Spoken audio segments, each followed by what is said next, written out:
of it too can be people that are trolling. A lot of people are talking. But for me, it's like, I am someone that already puts so much pressure on myself. And so for you to come in and tell me like, dang, you're like the worst post I've ever seen in my life. It's like, you know what?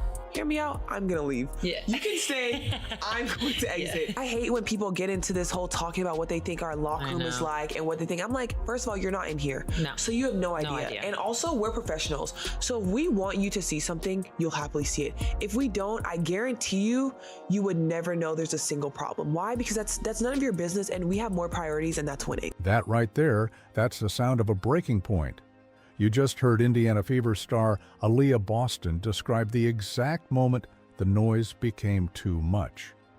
The moment the endless stream of negativity, criticism, and outright trolling from strangers on the internet forced her to make a choice: engage with the chaosy or protect her own peace. She chose to leave, but this wasn't just a random case of online toxicity. For the narrative analysts watching, you know this is never the full story. That moment was the direct, calculated result of a fake feud manufactured by certain media figures and amplified by an outrage machine desperate for clicks. They took the unprecedented excitement around Caitlin Clark, twisted it into a narrative of jealousy and resentment, and aimed it directly at her teammates. Aliyah Boston was one of the primary targets. Today, we are connecting the dots to show you the unseen cost of that manufactured lie. We'll expose the specific comments that lit the fuse, break down the playbook used to create a crisis out of thin air, and reveal how the relentless pressure led directly to the breaking point you just heard. This is the real story of how a fake media feud took a very real personal toll. If you believe that the story behind the story is what truly matters, and you're tired of the manufactured drama, show your support and smash that like button. It tells us that you want the truth, not just the noise, and it fuels our next investigation. All right, let's get into it. To understand how Aliyah Boston reached that breaking point, you have to go back to the source of the poison. The narrative didn't just appear, it was injected into the ecosystem.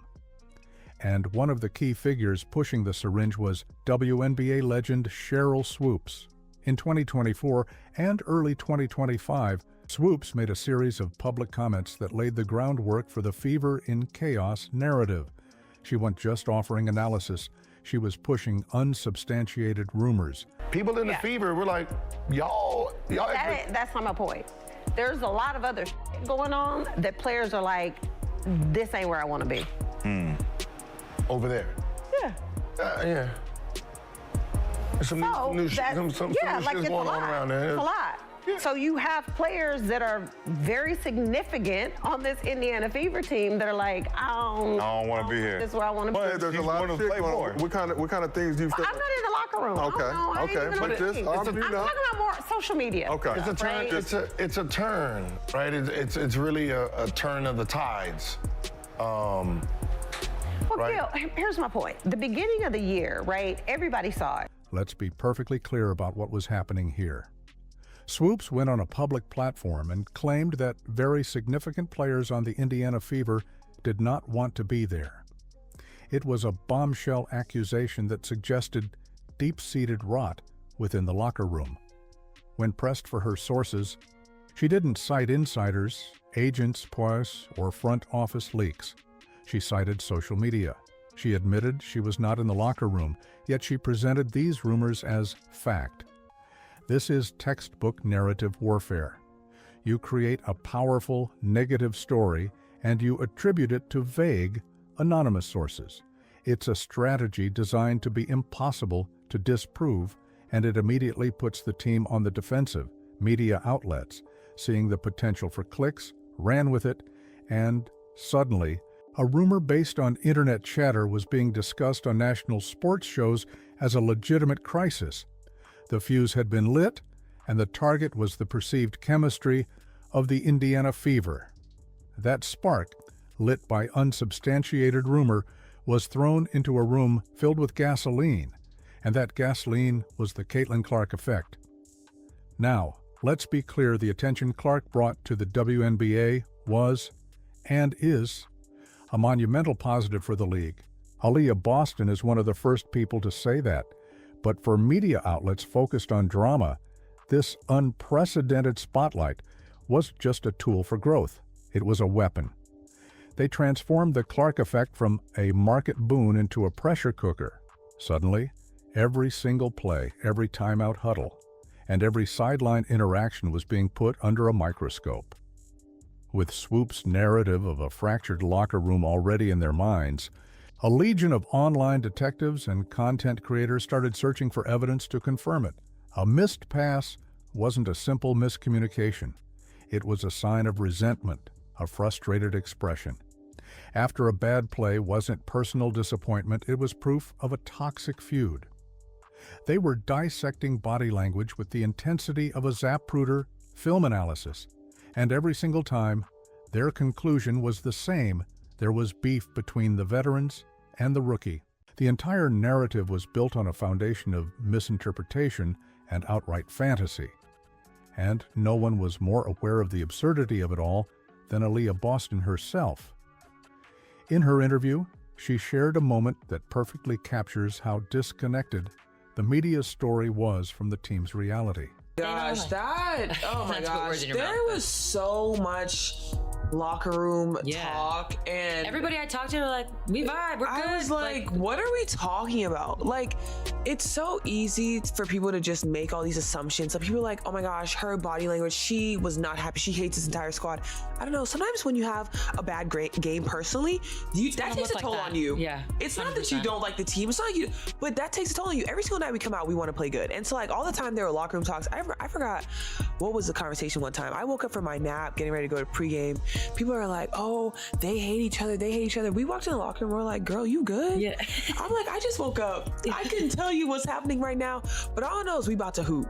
At 7 p.m., we got a game. Think about that for a second. While the internet was ablaze with theories and conspiracies, convinced they had uncovered a deep-seated hatred within the team, the players themselves were so unaware of the drama that they were literally asleep. Boston woke up from a nap, checked her phone, and walked into a locker room where her teammates were laughing and asking you good. The contrast is stunning. It exposes the entire controversy for what it was: a ghost, a phantom conjured up by people who had no idea what they were talking about. The media wanted you to believe in a Cold War, but the reality was casual, friendly, and professional. It was a relationship that started with humor, not hostility. In fact, one of the first things Boston did when Clark became her teammate was address their history as fierce college rivals, not with tension, but with a joke. Does that sound like a player consumed with jealousy?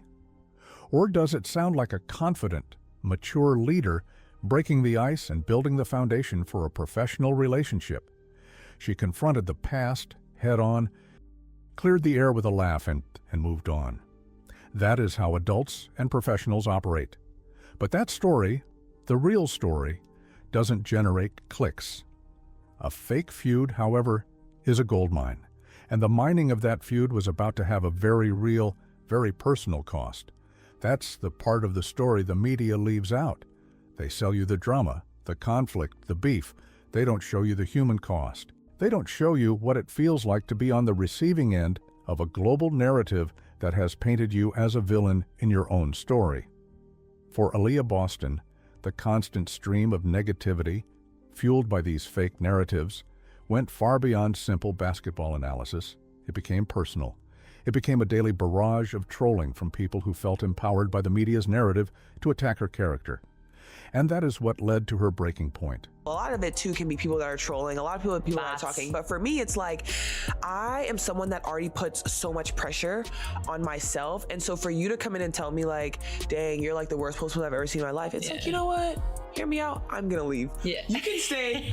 I'm going to exit. Yeah. I hate when people get into this whole talking about what they think our locker room is like and what they think. I'm like, first of all, you're not in here. No. So you have no idea. And also, we're professionals. So if we want you to see something, you'll happily see it. If we don't, I guarantee you would never know there's a single problem. Why? Because that's none of your business, and we have more priorities, and that's winning. Listen to those words again.